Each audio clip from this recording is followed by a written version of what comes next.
राजू एक छोटे से गांव धूप गांव का 18 वर्षीय लड़का था। उसके पिता एक साधारण किसान थे और मां गृहिणी। खेत, मिट्टी, बैल और गांव की पगडंडियां ही उसकी दुनिया थी। लेकिन उसके दिल में कुछ और ही चल रहा था। वह कुछ अलग करना चाहता था, बड़ा बनना चाहता था। उसका सपना था शहर जाना और कुछ ऐसा बनाना जिससे उसका नाम हो और गांव वालों का नजरिया भी बदल जाए। गांव में लोग उसकी बातें सुनकर हंसते थे, कहते थे, शहर तेरे जैसे लड़कों के लिए नहीं है वो दुनिया, वहां चालाक लोग रहते हैं, तू यहीं रह खेत संभाल। लेकिन राजू को यकीन था कि उसकी कहानी कुछ और लिखी जाएगी। वह रात को मिट्टी के चूल्हे की रोशनी में बैठकर पुरानी किताबें पढ़ता, रेडियो पर सफल लोगों की कहानियां सुनता और खुद से कहता, मैं कर सकता। एक दिन गांव में सरकार की ओर से एक डिजिटल ट्रेनिंग कैंप आया। एक वॉलंटियर ने बताया कि मुंबई में डिजिटल स्किल्स की ट्रेनिंग दी जा रही है, जिसमें वीडियो एडिटिंग, ग्राफिक्स, कोडिंग जैसी चीजें सिखाई जाएंगी। गरीब परिवार के बच्चों को स्कॉलरशिप भी मिलेगी। राजू की आंखों में चमक आ गई। उसने तुरंत फॉर्म भर दिया। हफ्तों बाद एक दिन डाकिया एक लिफाफा लाया, जिसमें लिखा था कि राजू को ट्रेनिंग के लिए मुंबई बुलाया गया है। ये खबर सुनकर घर में खुशी भी थी और चिंता भी। मां बोली, वहां अकेले कैसे रहेगा? पिता ने कहा, सपना सच्चा हो तो रास्ता बनता है, जा बेटा, लेकिन पीछे मत देखना। राजू के पास सिर्फ 700 रुपये थे और माँ के हाथ के बने पराठे। वही लेकर वह निकल पड़ा सपनों की नगरी मुंबई की ओर। शहर ने उसका स्वागत ठंडे फर्श और भूखे पेट से किया। स्टेशन पर पहली रात गुजरी। अगली सुबह वह ट्रेनिंग सेंटर पहुंचा। वहां उसकी मुलाकात हुई अलका मैम से, जो कोर्स की ट्रेनर थी। उन्होंने राजू की आंखों में एक अलग सी चमक देखी और कहा, डिग्री से नहीं, मेहनत से लोग बनते हैं। क्लास में शुरुआत आसान नहीं थी।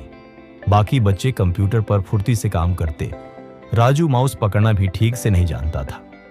उसे कई बार लगा कि वह ये सब नहीं कर पाएगा, लेकिन उसने हार नहीं मानी। दिन में क्लास और रात को लैब में प्रैक्टिस, यही उसका रूटीन बन गया।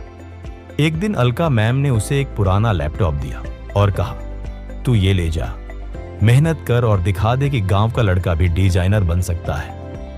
वह रात भर जागता, वीडियो देखता, ट्यूटोरियल्स सीखता और खुद से वादा करता, मैं सबसे अलग बनूंगा।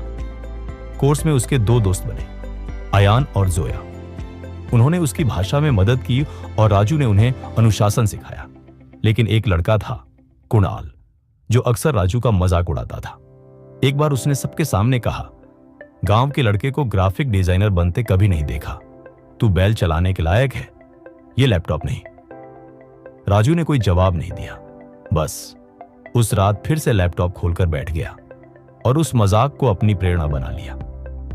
6 महीने बाद एक बड़ी डिजिटल कंपनी से 5 छात्रों के चयन के लिए इंटरव्यू ली। राजू ने रात भर मेहनत करके एक शानदार प्रेजेंटेशन बनाया, जिसमें उसने अपने गांव के बच्चों के लिए एक डिजिटल एजुकेशन प्रोजेक्ट तैयार किया। इंटरव्यू में उससे पूछा गया, तुम्हारे पास डिग्री नहीं है, अनुभव नहीं है, फिर भी हमें क्यों रखे?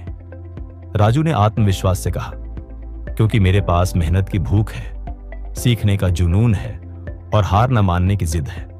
मैं वही लड़का हूं जो कभी हार नहीं मानता। कंपनी ने उसे चुन लिया। राजू के पास अब नौकरी थी, पहचान थी और उससे भी बड़ी बात, आत्मसम्मान था। उसने अपने पहले वेतन से गांव में इंटरनेट कनेक्शन लगवाया, फिर एक छोटा डिजिटल लर्निंग सेंटर खोला, जहां वह छुट्टियों में जाकर बच्चों को फ्री में कंप्यूटर सिखाता। अब गांव के लोग कहते, वो राजू जो कभी खेत में बैल चलाता था, अब शहर में कंप्यूटर चलाता है। राजू ने साबित कर दिया कि सपनों को पूरा करने के लिए बड़ी जगह नहीं, बड़ा इरादा चाहिए। उसने एक बार एक इंटरव्यू में कहा, मैं बस इतना जानता हूं, अगर गिरो तो उठो, अगर थको तो रुको, लेकिन हार मत मानो, क्योंकि मैं खुद एक जीती जागती मिसाल हूं कि मेहनत और हौसला हो तो शहर का बड़ा सपना भी सच्चा हो सकता है।